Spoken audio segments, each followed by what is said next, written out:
Hello my dear students, my name is Angel और इस video के अंदर हम करने वाले अपनी क्लास 7th का चैप्टर नंबर 5 इंग्लिश का, जो कि है क्वालिटी। बिना किसी देरी के हम स्टार्ट करते हैं। I knew him from the days of my extreme youth because he made my father's boots. अब वो कह रहा है, अब इसमें नरेटर है, ये फर्स्ट पर्सन है। फर्स्ट पर्सन का मतलब क्या होता है? आई में। जब जो स्टोरी है उसका जो नरेटर है वो अपनी स्टोरी खुद सुना रहा है हमें। I knew him from the days of my extreme youth. Extreme youth का मतलब क्या होता है कि मैं जब बहुत छोटा था। Because he made my father's boots, कि वो मेरे पापा के बूट्स बनाता था। बूट्स क्या होते हैं? जूते। ही lived with his elder brother in his shop. वो अपने बड़े भाई के साथ अपनी शॉप में रहता था। Which was in a small by street in a fashionable part of London. जो लंदन है उसका एक फैशनेबल पार्ट मतलब वो एरिया जहाँ पे ज़्यादातर फैशनेबल शॉप्स हो। फैशनेबल शॉप्स का मतलब क्या होगा?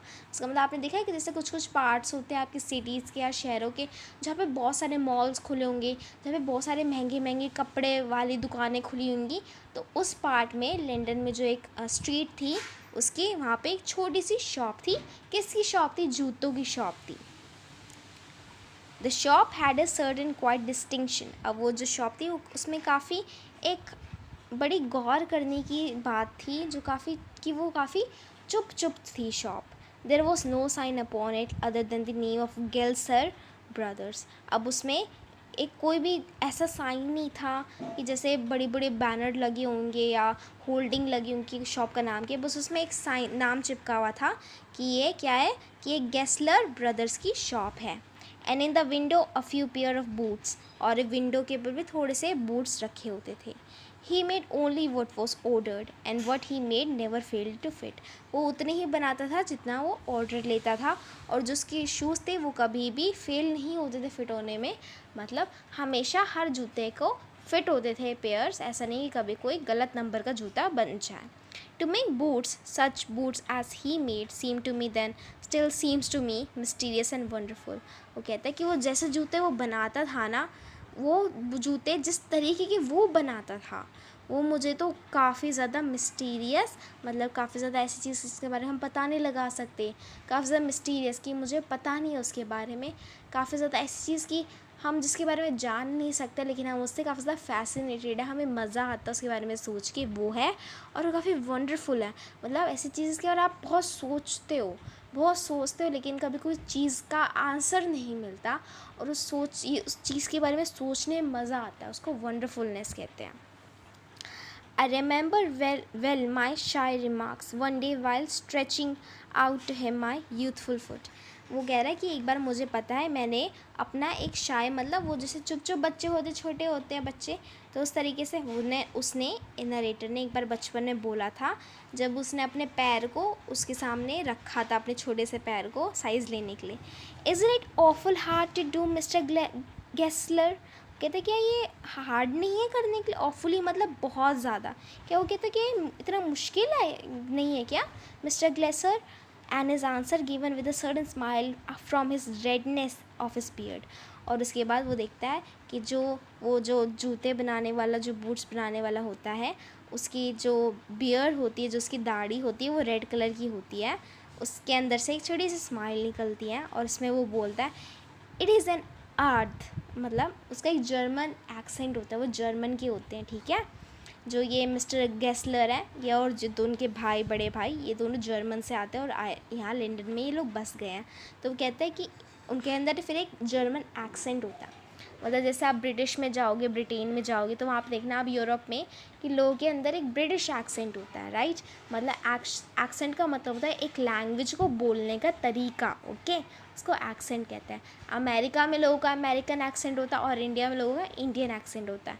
अब उस बंदे का एक जर्मन एक्सेंट होता है इंग्लिश का, तो उसमें वो बोलता है इट इज़ एन आदत, मतलब इट इज़ एन आर्ट। यहाँ पे जितने भी वो जर्मन में बोलेगा, यहाँ पे साइड में उसके लिखा हुआ है कि उसने क्या बोला है।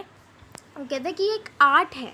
It was not possible to go to him very open. वो कहता कि पॉसिबल नहीं था कि उनके पास हम बार बार जाए, क्योंकि जो उनके जूते थे वो बहुत लंबे समय तक चलते थे।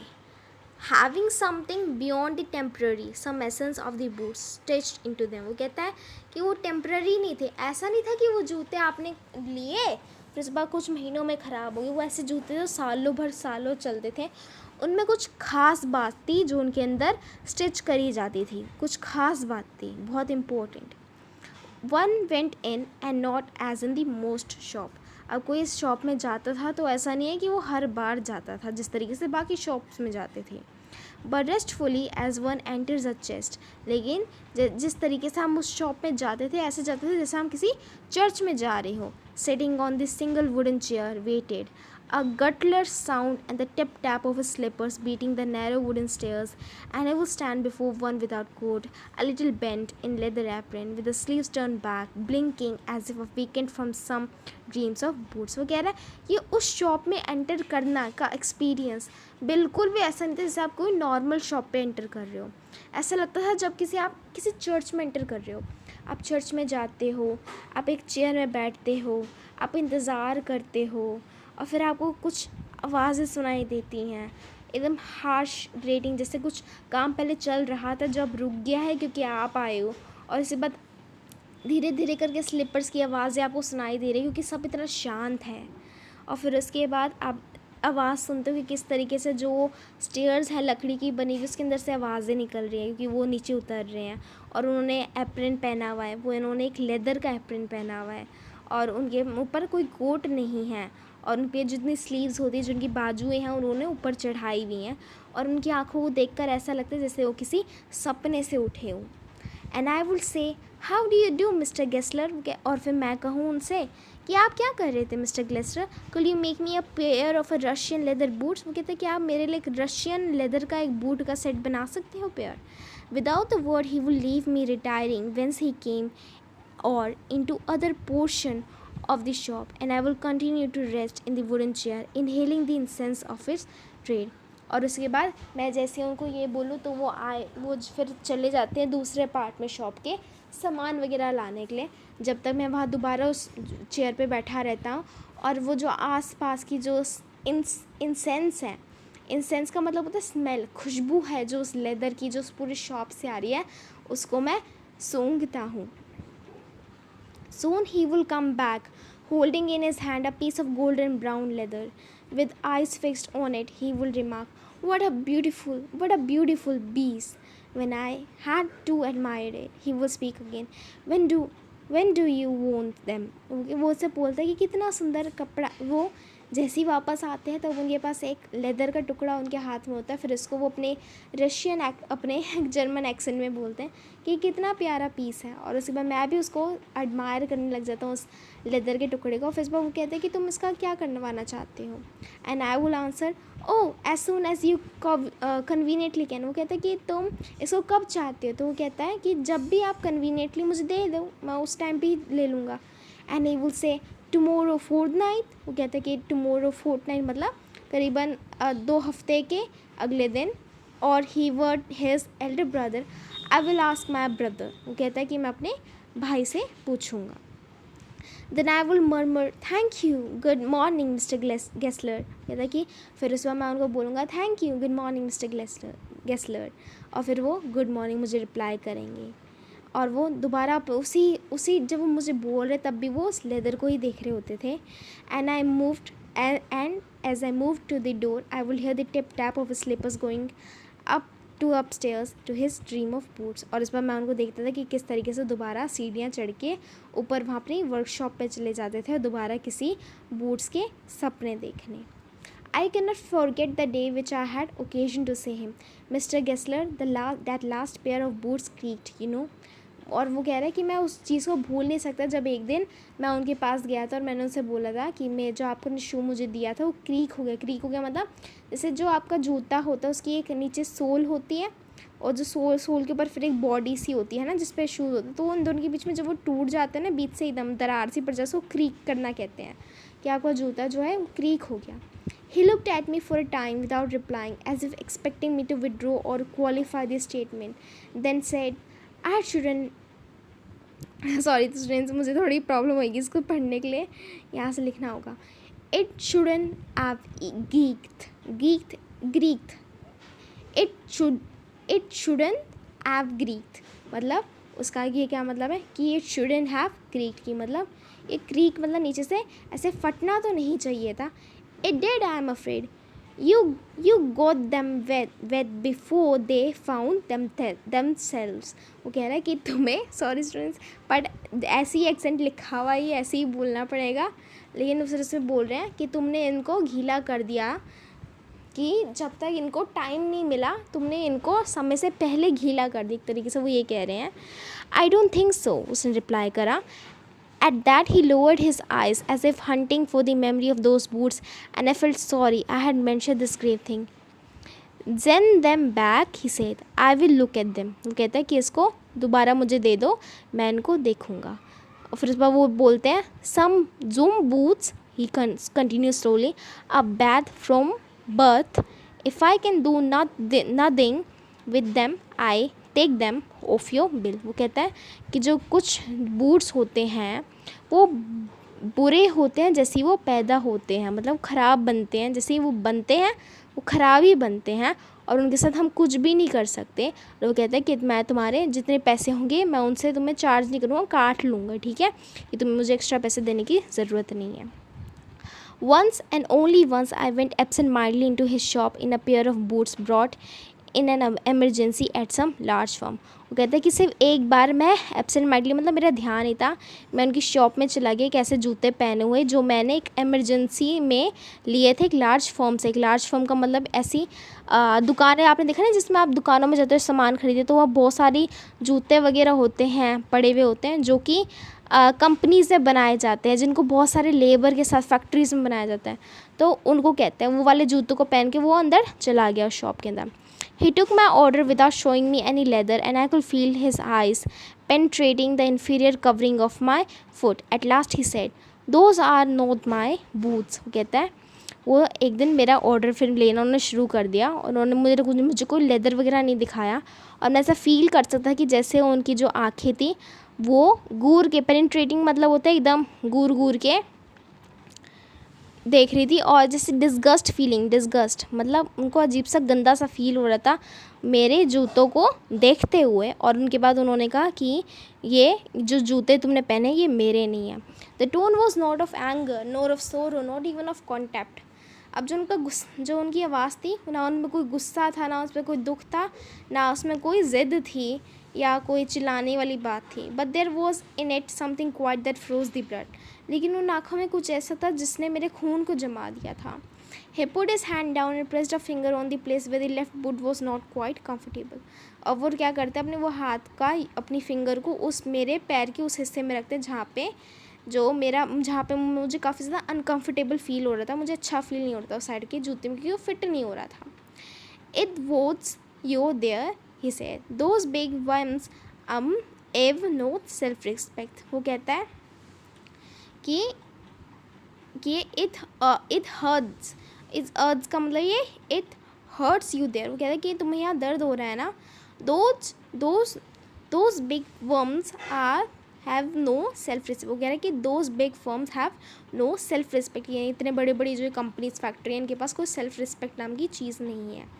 And then as if something had given him within him, he spoke long and bitterly. It was only the time I ever heard him discuss the condition and hardship of his trade.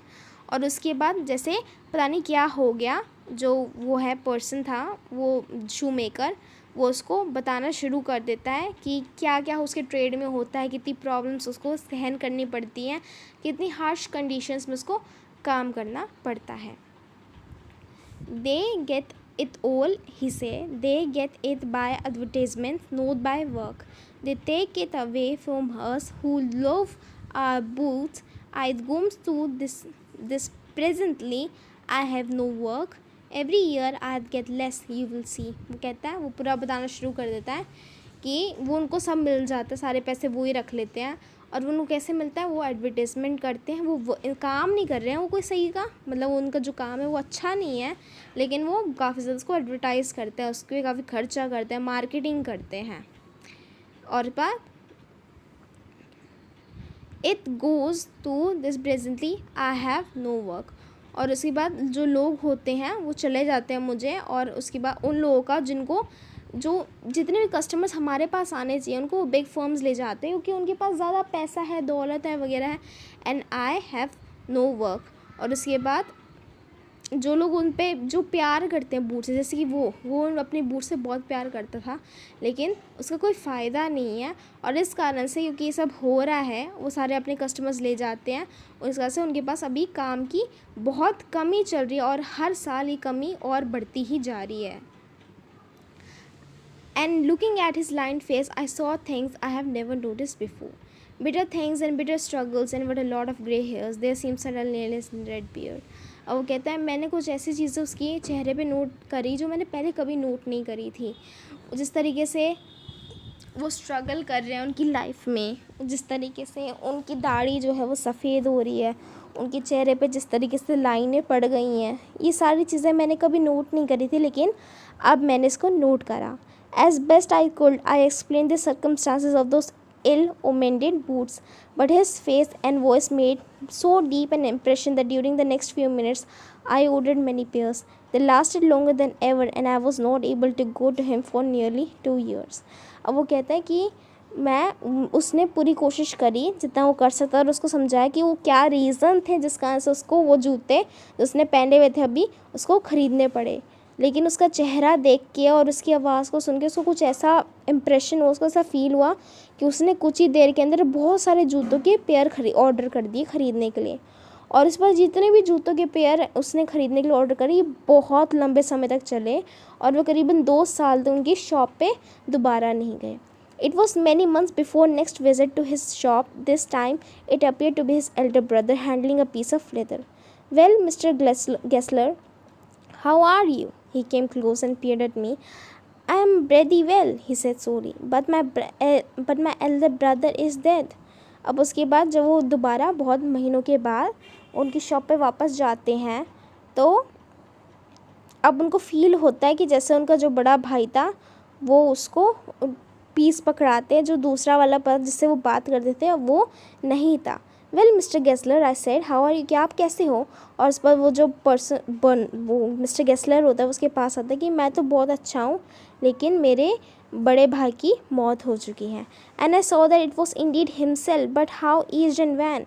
अब उसको पता चलता है reality में उसका बड़ा भाई नहीं था, वो ही था। उसको लगा था कि वो उसका बड़ा भाई है, जबकि असली में क्या वो वही था।